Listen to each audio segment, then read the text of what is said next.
Coming ఫెస్టివల్స్కి daily పూజాస్కి use అయ్యేలాగా ఒక product అయితే ఆర్డర్ పెట్టాను మీషోలో. అది ఎలా వచ్చింది ఏంటి వర్తా కాదా అనేది చూద్దాం రండి.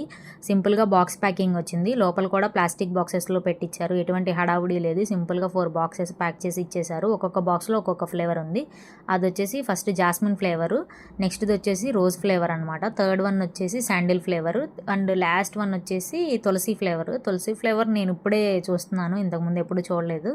4 బాక్సెస్ అయితే ఇలా వచ్చినాయి. అండ్ లోపల కూడా నేను మెస్సీగా ఉంటుంది అనుకున్నాను. అంటే కొన్నిటికి పైన కోటింగ్ వచ్చేసి పౌడర్ రాగా ఉంటుంది కదా, రాలుతూ అలా ఉంటుంది అనుకున్నాను. బట్ ఇవి అయితే చాలా నీట్గా ఉన్నాయి. క్వాలిటీ క్వాంటిటీ రెండు సాటిస్ఫైడ్ అండి. ఇన్ కేస్ మీకు కావాలి అంటే నేను లింక్ షేర్ చేస్తాను. అది కూడా కాదు అనుకుంటే పైన నేను కోడ్ మెన్షన్ చేస్తాను. అది ఓపెన్ చేసి చూడండి. అగరబత్తిలో ఫ్లేవర్స్ ఇష్టపడే వాళ్ళకైతే ఈ ప్రోడక్ట్ బాగా నచ్చుతుందండి. ఎందుకంటే ఈ 4 ఫ్లేవర్స్ వచ్చినాయి అండ్ క్వాలిటీ క్వాంటిటీ కూడా రెండు బాగున్నాయి కాబట్టి ఈ ప్రోడక్ట్ వర్త్ అనే చెప్పొచ్చు. 5 out of 5 ఇస్తానండి ఈ ప్రోడక్ట్కి. నాకైతే బాగా నచ్చింది. మీకు కావాలి అంటే కమెంట్ చేయండి, నేను లింక్ షేర్ చేస్తాను. Thank you for watching.